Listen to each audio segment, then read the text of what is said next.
안녕하세요. 17장 22절을 다시 한번 읽읍시다. 시작.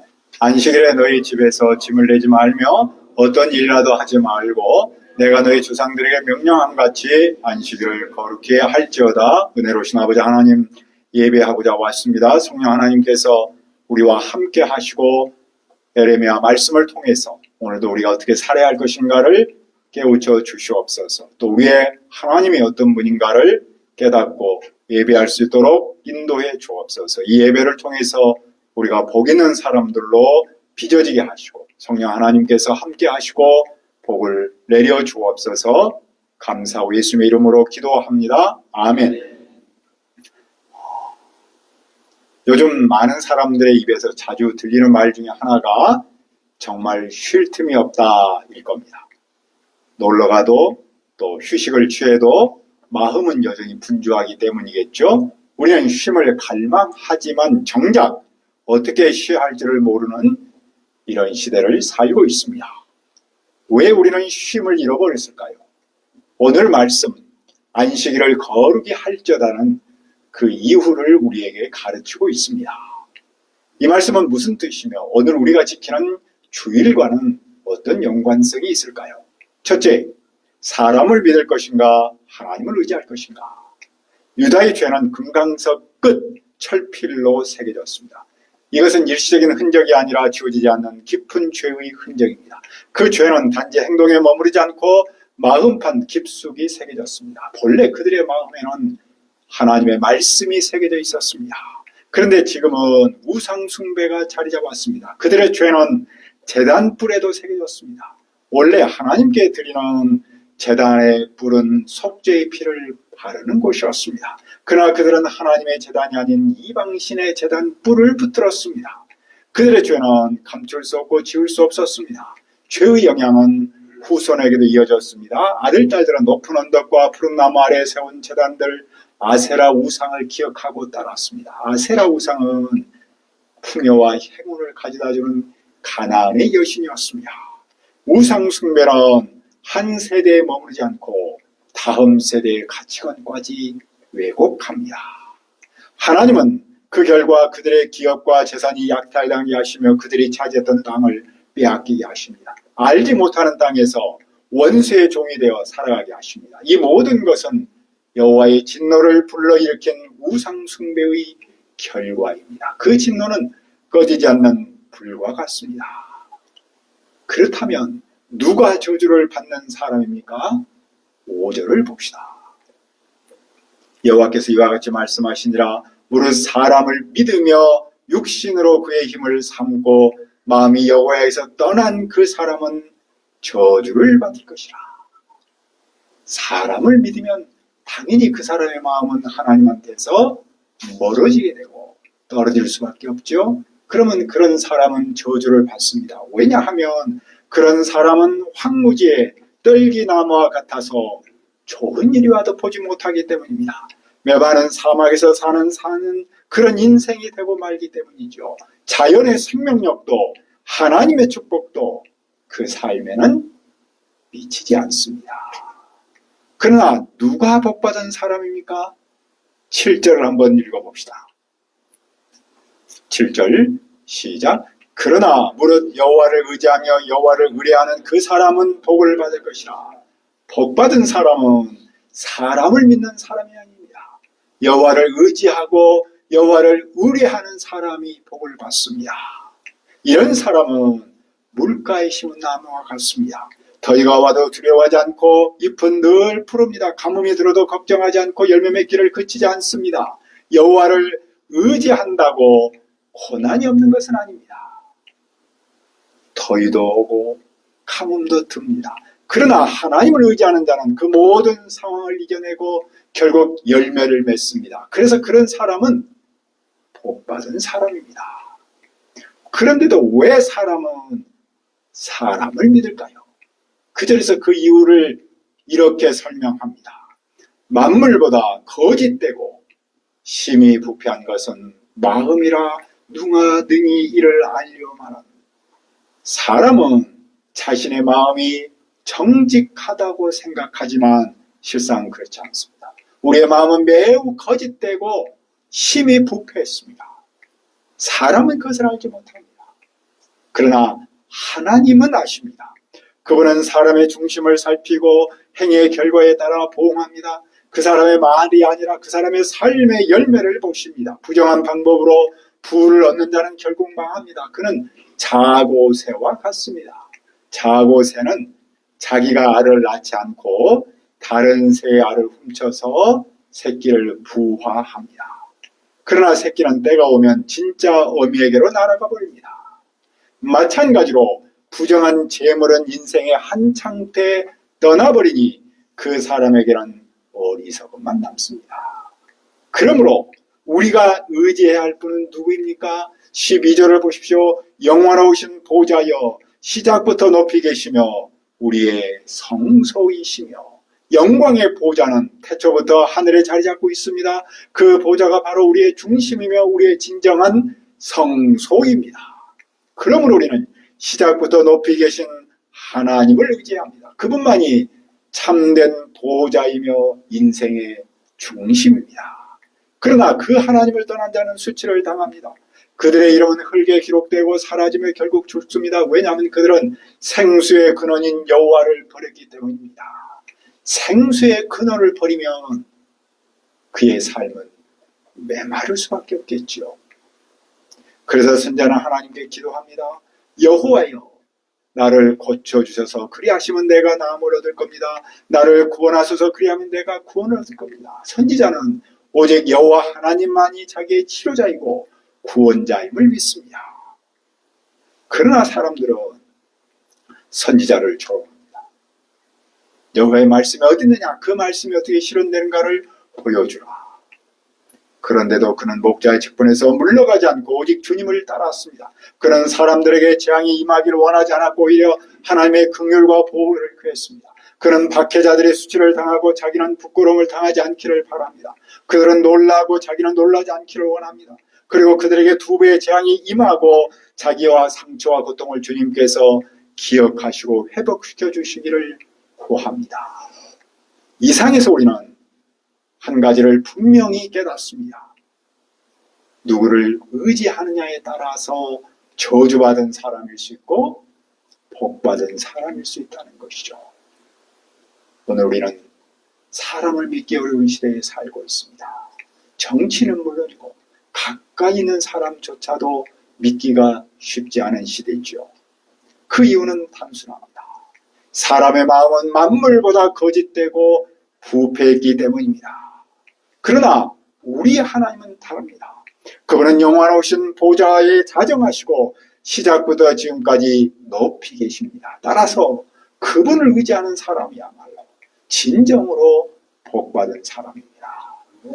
그러면 그분을 의지한다는 것은 실제적 삶에서 표징은 무엇입니까? 둘째, 안식일을 거룩히 하라.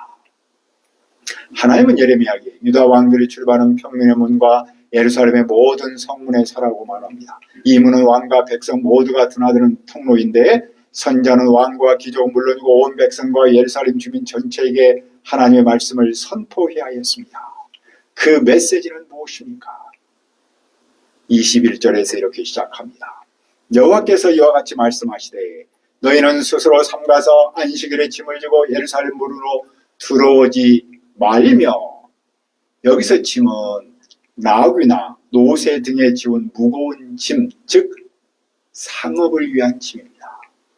예루살렘 안에서는 농부들이 수확물을 팔기 위해 모이는 간이시장이 있었습니다. 특히 안식일은 사람들이 많이 모이게 장사가 잘 되는 날이었습니다. 그래서 많은 사람이 무거운 짐을 지고 예루살렘으로 들어왔습니다. 하지만 하나님은 경고하십니다. 안식일에 그런 짐을 지고 들어오지 말아라. 생명을 위해서 스스로 삼가라. 그러면 그들은 안식일을 무엇을 해야 합니까? 22절을 읽읍시다. 22절 시작. 안식일에 너희 집에서 짐을 내지 말며 어떤 일하다 하지 말고 내가 너희 조상들에게 명령한 같이 안식일을 거룩히 할지어다. 짐을 내지 말라는 말은 단순히 물건을 나르는 행위만을 금지하는 것이 아닙니다. 상업활동, 이익추구, 일상의 반복된 노동과 생산활동 전체를 멈추라는 겁니다.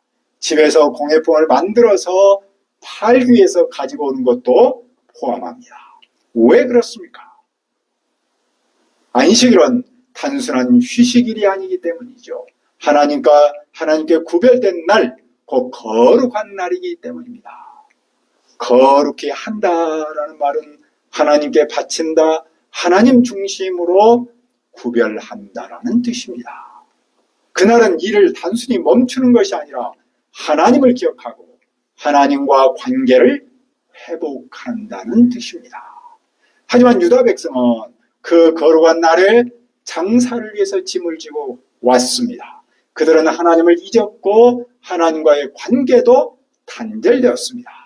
그러나 하나님은 그들의 그 무거운 짐을 내려놓고 하나님을 기억하고 하나님과 관계를 회복하기를 바라시고 있죠. 이것은 일제기에 하나님께서 조상들에게도 간절하게 가르쳤던 내용입니다. 창세기 2장 3절에 이렇게 말씀하죠. 하나님의 그 일곱째 날을 복되게 하사 거룩하게 하셨으니 이는 하나님이 그 창조하시며 만드시던 모든 일을 마치고 그날에 안식하셨습니다. 안식일은 창조주 하나님을 기억하는 날입니다. 하나님은 출애굽기 20장 2절에도 말씀하셨습니다. 나는 너를 애굽 땅 종되던 집에서 인도하여 낸 내 하나님 여호와니라. 안식일은 구속자 하나님을 기억하는 날이기도 합니다. 하나님은 조상에게 창조주이자 구속자이신 하나님을 기억하며 그분과 인격적 관계를 유지하기를 원하셨습니다. 안식일은 단지 쉬는 날이 아니라 하나님 백성으로서의 존재를 인식하고 고백하는 날입니다. 그러나 유다는 어떻게 했습니까? 그들은 순종하지 않았습니다. 그들은 귀를 기울이지 않았고 목을 뻣뻣하게 했습니다. 그들은 하나님의 말씀을 듣지 않았고 하나님의 교훈을 받지 않았습니다. 여기서 안았다라는 말을 반복하면서 그들의 완고함을 강조하고 있습니다. 안식일을 거룩하게 하지 않으면 단순한 불순종이 아닙니다. 그것은 창조주와 구속자 하나님을 부정하는 겁니다. 그분의 통치를 거부하고 경제적 욕심대로 우상을 따르며 자기 힘을 의지하는 삶을 정당화하는 자기 방식이죠. 하지만 만약 그들이 삼가 여호와를 순종하여 안식일의 짐을 지고 이 성문으로 들어오지 아니하며 안식일을 거룩히 하여 어떤 일이라도 하지 아니하면 어떤 일이 일어납니까? 다윗의 왕이 앉은 왕들과 대신들이 말을 타고 이 성문으로 들어오고 유다 사람과 예루살렘 주민까지 성으로 들어옵니다. 예루살렘은 영원합니다. 그리고 사람들이 유다 전역에서 희생 제물을 성전으로 가져옵니다. 왕국 전체가 살아납니다. 그러나 만일 그들의 여호와를 순종하지 아니하고 안식일을 거룩하게 하지 않고 안식일의 짐을 지고 예루살렘 문으로 들어오면 어떤 일이 일어납니까? 여호와께서 성전에 불을 놓아 궁전을 삼킵니다. 그 불이 꺼지지 않습니다. 안식일을 거룩하게 하지 않으면 개인은 물론이고 나라 전체가 무너집니다. 이것이 바로 안식일을 거룩히 하는 일이 가지는 실존적 공동체적 무게입니다. 한 사람이 안식일을 거룩하게 하는 일은 단지 자기 신앙을 지킨다는 뜻이 아닙니다. 공동체가 살아나고 나라가 사는 일입니다. 그만큼 안식일은 신앙 공동체를 형성하는 핵심적 표징입니다. 그러면 오늘 우리는 어떻게 안식일을 거룩히 할 수 있습니까? 우선 극복해야 할 가장 큰 장애물은 자기 의존성입니다. 사람은 본능적으로 자기를 의지하려는 경향이 있습니다. 하지만 예레미야는 말합니다. 사람의 마음은 만물보다 거짓되고 심히 부패하였다. 이 사실을 깨달아야 자기 의존성에서 벗어날 수 있습니다. 그리고 다음으로 경제 문제 또한 안식일에 걸렸습니다. 내가 더 일을 하면 더 벌 수 있다라는 생각이 쉼을 방해합니다. 그러나 예수님은 말씀하셨죠. 너희는 먼저 그의 나라와 그의 의를 구하라. 그리하면 이 모든 것을 너희에게 더하시리라. 하나님이 우리의 공급자이심을 믿을 때 우리는 안식일을 거룩히 할 수 있습니다. 오늘 우리에게 안식일은 언제입니까? 오늘의 안식일은 주일입니다. 구약의 안식일이 오늘의 주일로 바뀌었습니다. 구약의 안식일은 주간의 마지막 날이었지만 오늘의 주일은 주간의 첫날입니다. 예수님께서 안식일 다음 날, 즉 주간의 첫날에 부활하셨기 때문입니다. 초대교회는 이 날을 주님의 날로 불렀습니다. 그날 함께 모여 빵을 떼며 말씀을 들었습니다. 개혁주의 전통은 주일을 안식일의 영적 실체로 보고 그 정신을 계승하며 완성한 날로 영접합니다. 그러므로 우리는 구약의 백성이 안식일을 거룩히 했듯이 주일을 거룩히 해야 합니다. 그런데 우리는 이 땅에서 많은 일과 걱정에 지쳐서 살아갑니다. 우리는 바쁘고 경쟁적인 세상 속에 살아갑니다.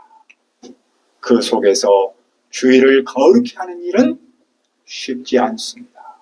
그저 종교적인 의무로 여기기 쉽습니다. 그러나 주일은 단순히 쉼의 날이 아닙니다.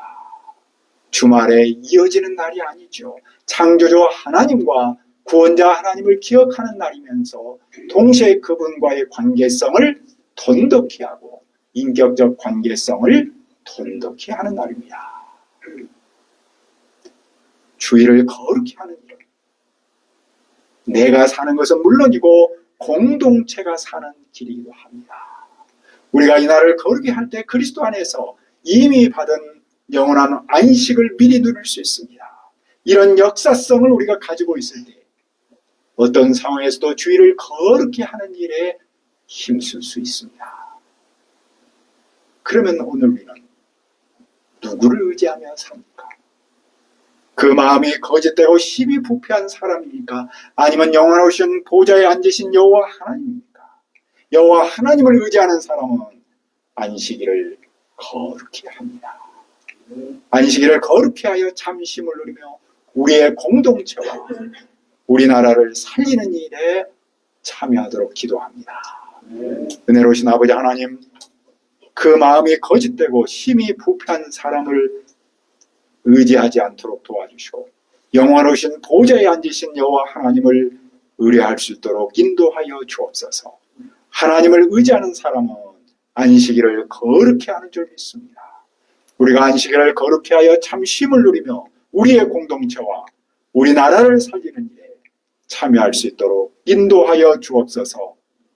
예수님의 이름으로 기도합니다. 아멘.